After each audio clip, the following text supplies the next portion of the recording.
Students, this is Rakshinda from Phoenix Academy और आज हम सीखेंगे कुछ कॉन्सेप्ट्स ग्रेविटेशन के। तो पहले हम देखेंगे कुछ बेसिक डेफिनेशंस जैसे कि free fall, acceleration due to gravity, escape velocity and centripetal force. सबसे पहले देखते हैं free fall. The actual definition is whenever an object moves under the influence of the force of gravity alone, it is said to be falling freely. मतलब अगर कोई भी object अगर move हो रहा है वो भी सिर्फ और सिर्फ फोर्स ऑफ ग्रेविटी के इन्फ्लुएंस के अंडर ही, तभी हम उसे कहेंगे falling freely. Next is acceleration due to gravity. Acceleration produced in the body due to the gravitational force of the earth is called the acceleration due to gravity. मतलब अगर कोई भी बॉडी के अंदर एक्सेलरेशन प्रोड्यूस हो रहा है और उसकी वजह ग्रेविटेशनल फोर्स है तो हम उस एक्सेलरेशन को कहेंगे एक्सेलरेशन ड्यू टू ग्रेविटी और इसे रिप्रेजेंट किया जाता है स्मॉल जी से। Next is escape velocity. Actual definition is when a body is thrown vertically upward from the surface of the earth, the minimum initial velocity of the body for which the body is able to overcome the downward pull by the earth and can escape the earth forever is called the escape velocity. मतलब हम अगर कोई भी body को अर्थ के surface से vertically फेंकते हैं और उसकी मिनिमम इनिशियल वेलोसिटी अर्थ के डाउनवर्ड पुल से यानी कि ग्रेविटेशनल फोर्स से इक्वल या उससे ज़्यादा है तो वो ऑब्जेक्ट अर्थ के ग्रेविटेशनल फील्ड को पार करके हमेशा के लिए दूर चला जाता है और उस वेलोसिटी को हम कहेंगे एस्केप वेलोसिटी। सैटेलाइट्स लॉन्च करते टाइम इसी एस्केप वेलोसिटी को हम जब हम कोई भी सैटेलाइट लॉन्च करते हैं तब उसके लिए जो इनिशियल वेलोसिटी लगती है वो कम से कम इस एस्केप वेलोसिटी से इक्वल या उससे ज़्यादा होनी चाहिए, तभी वो सैटेलाइट अर्थ के ग्रेविटेशनल फील्ड से बाहर जाता है। Next is centripetal force.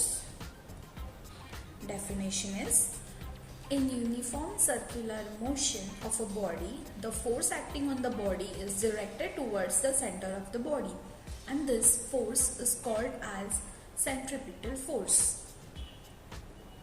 मतलब अगर कोई बॉडी एक यूनिफॉर्म सर्कुलर मोशन में है तो उसके ऊपर एक फोर्स एक्ट होता है जो कि हमेशा उस सर्कुलर मोशन के सेंटर की तरफ ही डायरेक्टेड होता है और उस फोर्स को हम कहते हैं सेंट्रीपिटल फोर्स। अर्थ के अराउंड जो भी सैटेलाइट्स एक यूनिफॉर्म डिस्टेंस, जैसे कि अर्थ के अराउंड सैटेलाइट्स एक यूनिफॉर्म डिस्टेंस पे ही रोटेट करते हैं और तब उस सैटेलाइट के ऊपर जो फोर्स एक्ट होता है वो भी एक सेंट्रीपिटल फोर्स का एग्जाम्पल ही है। Next question is explain why the value of g is 0 at the center of the earth. So for this we have to consider a earth as a sphere of uniform density and consider a particle of mass m at point p at a distance r minus d from the earth center. यानी कि हमें ऐसे assume करना है कि हमारी अर्थ की जो डेंसिटी है वो सभी तरह से यूनिफॉर्म है या अर्थ, और हमें एक पार्टिकल ऑफ जिसका मास m होगा वो अज्यूम करना है कि वो एक पॉइंट p पे है जो कि r माइनस d डिस्टेंस पे है अर्थ के सेंटर से। तो जैसे कि हम इस डायग्राम में देख सकते हैं OA हमारा रेडियस ऑफ अर्थ है और ये जो फॉर्मूला है density is equals to mass upon volume, इसे याद रखिए, हम इसे आगे यूज करेंगे। तो जैसे कि हम इस डायग्राम में देख सकते हैं OA हमारा रेडियस ऑफ अर्थ है, AP हमारा D डिस्टेंस है और ये P पॉइंट है जहाँ पे हमने एक पार्टिकल को अज्यूम किया है जिसका मास m है और जो कि अर्थ के सेंटर से r-d डिस्टेंस पे है। तो अब हमें इस पॉइंट P पे एक्सेलरेशन ड्यू टू ग्रेविटी यानी कि स्मॉल g कैलकुलेट करना होगा, तभी ये जो शेडेड पोर्शन है वो नॉन अफेक्टिव होगा। तो the gravitational force on the particle due to earth, मतलब उस पार्टिकल पे जो ग्रेविटेशनल फोर्स एक्ट होगा अर्थ के वजह से, वो होगा gm m dash divided by r minus D the whole square. यहाँ पे m डैश है वो r माइनस डी रेडियस का जो स्फीयर है उसका मास, और जैसे कि मैंने बताया था mass is equals to density into volume. तो उस स्फीयर का मास होगा उस स्फीयर की density into volume of that sphere.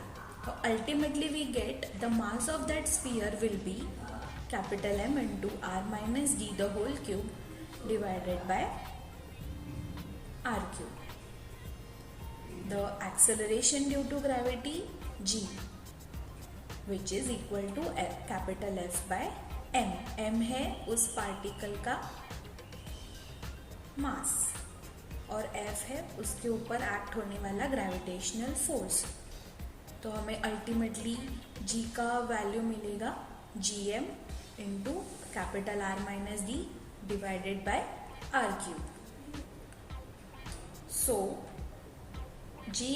now we know G is equals to capital GM into R minus D divided by R cube. इस equation को देख के हम ये कह सकते हैं कि हमारा जो स्मॉल g है यानी कि एक्सेलरेशन ड्यू टू ग्रेविटी, ये डायरेक्टली प्रोपोर्शनल है r माइनस डी से।